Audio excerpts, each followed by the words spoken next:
The whole world is watching. Does the media rate terrorism? Steve Goldstein. Slides 1 and 2. Before I left the States, 2 events attracted unusual security because of fears of terrorism. One was the celebration of the 100th anniversary of the first flight by the Wright brothers, which was attended by President George Bush.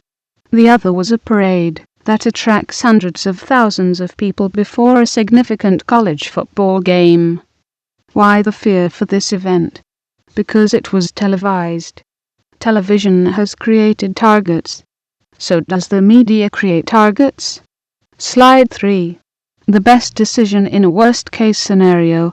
How does the media make decisions on how to report a terrorist event?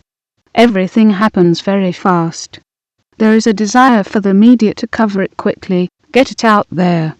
Always are providing the oxygen, publicity, for the terrorists.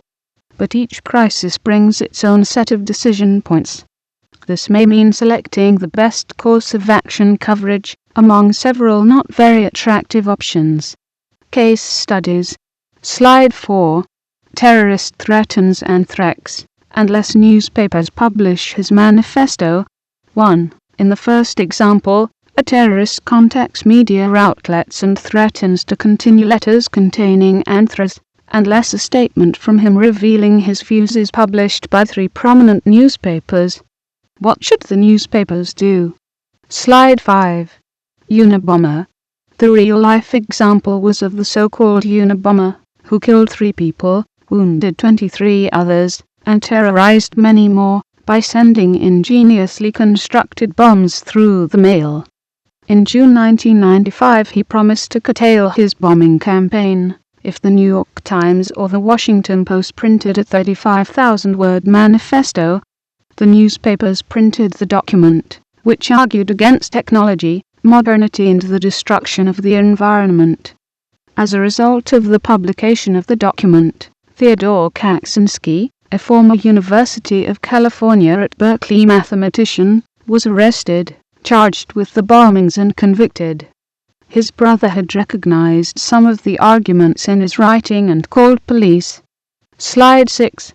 Hostages taken by the network terrorist group. 2. In our second example, an organization known as the Network takes some humanitarian relief workers hostage. Officials attempting to free the hostages warn that media attention to the workers and their families may harm efforts to win their release. Should the media back off? Slide 7. CNN reporter Jeremy Levin in Beirut. CNN reporter Jeremy Levin believes that only sustained media coverage of his hostage situation kept him alive during the 11 months he was held by Hezbollah in Beirut in 1984. Slide 8. True consequences of a biological attack are hidden. 3. In our third study, a biological agent is used on an attack on a mid-sized American city on the East Coast. Officials are intentionally vague about the agent used and how far it has spread, fearing panic. If the media obtains this information, should it be revealed?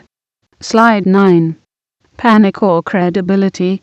What guidelines might enable journalists to decide how to proceed and give them rationale? If anything were to go awry, is there an obligation to consult the authorities before revealing the information?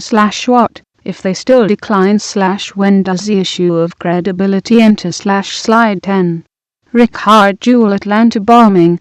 In the aftermath of a bombing at the 1996 Summer Olympics, law enforcement officials were under intense pressure to solve a crime that looked like another example of domestic terrorism like the Oklahoma City bombing. The rush to a solution caused the FBI to focus on a security guard named Richard Jewell. This information was leaked to the press, which placed the man under intense scrutiny. Ultimately, after many months and a nearly ruined life, Jewell was cleared. The bombing is now believed to be the work of an anti-abortion activist named Eric Rudolph, who bombed an abortion clinic in Alabama. The media responded to the information given to them. What did they do wrong? Were they responsible? Slide 11. Accident or terrorism.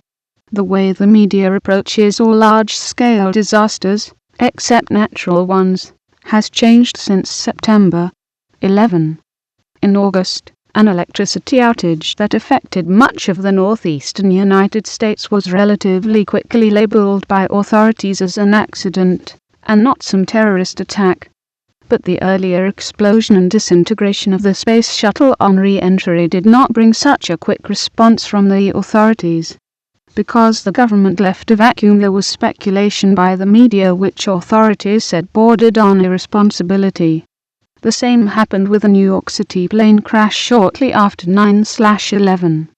So where does the line get drawn?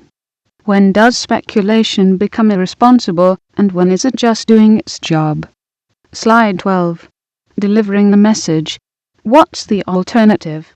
Since the beginning of these events, the media has provided an outlet for terrorists for their demands, their hopes and aspirations and their personalities, humanizing the so-called inhuman. Through the media, the public learn of the nature of the terrorists and their demands. We provide publicity and exposure. Some believe that we provide legitimacy. I would argue that once the media has accepted the responsibility, yes, responsibility, of reporting about a terrorist act, then we have the duty to follow up by providing information that questions every aspect of the act, its origins, its rationale and its purpose. There is no useful discussion, I believe, that takes the media out of the equation.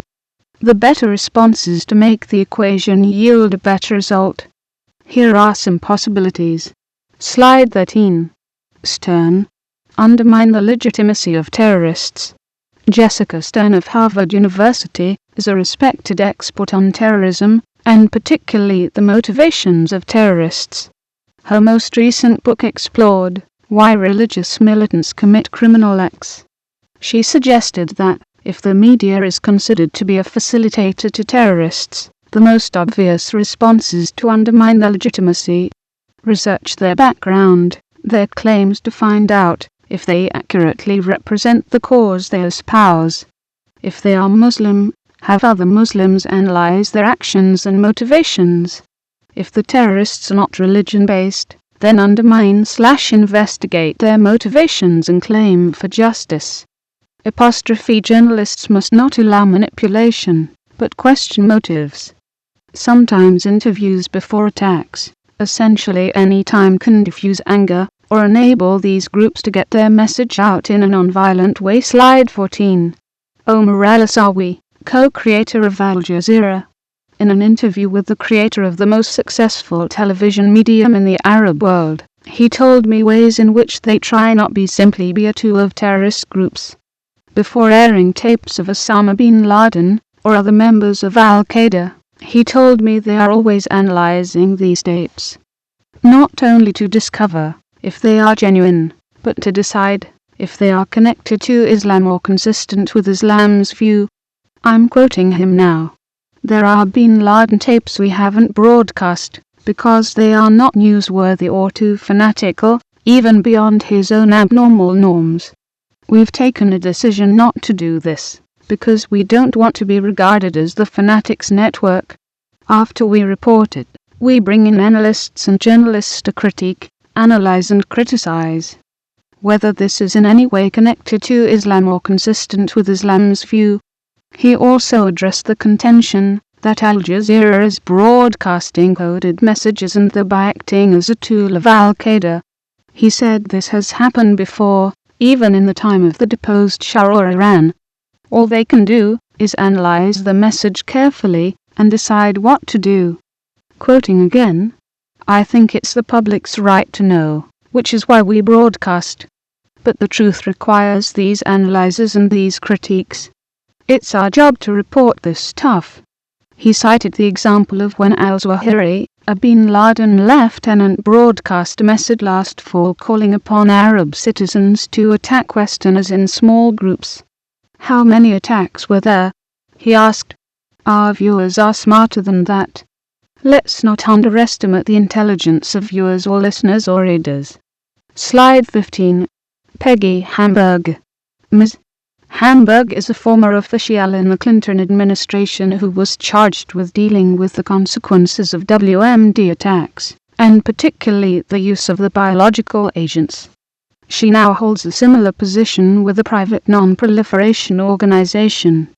I posed this question to her. Should government officials ever withhold information from the public, or not be completely candid about a biological or chemical weapons attack? She answered that information should not be withheld if it relates to the health consequences, the spread of the agent or preventative steps, but perhaps on the course and nature of an investigation, including suspects. But she stressed this, that withholding information, or a lack of candor, will almost certainly cause journalists to turn away from official, authoritative sources and look for other sources of information that may not be as reliable. The media should not necessarily be faulted for taking this approach. Slide 16. Bruce Hoffman. The media made me join not. Hoffman is a long-standing analyst of terrorism, mainly for the Rand Corporation. I asked him what he thought the media should do differently in its reporting on terrorist events. How do we avoid becoming accessories, if you will, to terrorist acts? He said it has become clear since 9/11 that the media should avoid reporting on ongoing military and intelligence operations, because this information puts lives at risk and can set back the progress of an investigation. There is also a risk of compromising intelligence technology so that it becomes useless. Hoffman doesn't believe that the media serves as a recruiting tool for terrorists. When you talk to them, they will never say it was the media that caused them to join a group. He noted that the shrinking of foreign bureaus around the world has led to a loss of expertise on many of these terrorism-related issues. Is it possible to reverse the trend and have journalists who are better informed, people who know context? Terrorists, however, are bypassing the media and going to their own outlets, websites, radio and other means. Terrorists are becoming more media savvy, looking to control their message, going to their own outlets and bypassing the media, looking to put their own spin on events. The media should not ban speech and messages by terrorists completely. Allow them to speak up to a point. They can make fools of themselves, as he said. After 9/11, many of intercepted conversations and messages of bin Laden were about his planning of the act, incriminating himself. Slide 17. Truth, or its consequences.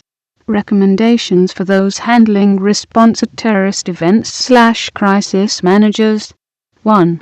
Provide the media with a steady flow of information. 2. Understand that the media can calm and reassure a nervous public, and the reverse. 3. Media can be used by emergency responders to facilitate their response, especially making sure the public knows what to do and not to do. 4. Professionals must monitor media reports to check accuracy, but also to make sure the information does not endanger hostages, emergency personnel or compromise a rescue. Slide 18. Cont. 5. Can limit or deny access to site / scene if it endangers personnel or compromises rescue efforts. 6. Establish reporting guidelines. Anticipate guidelines will not be followed. 7. Showing a human face, while trying to be cool and professional, can be helpful to publicate. The internet will allow response managers to communicate directly with each other and with the public, if necessary. Some people believe that, I will exaggerate, terrorism will somehow die without the oxygen of the media. Gilles Kepel, a well-known French scholar of Islam, suggested that without media exposure, bin Laden was fading. He added, terrorism requires the media, but he's become invisible. It becomes less and less important to kill him, except as a trophy. From New Yorker. Bin Laden may be a trophy, but I don't think that the answer to reducing terrorism is to somehow disengage the media from the events.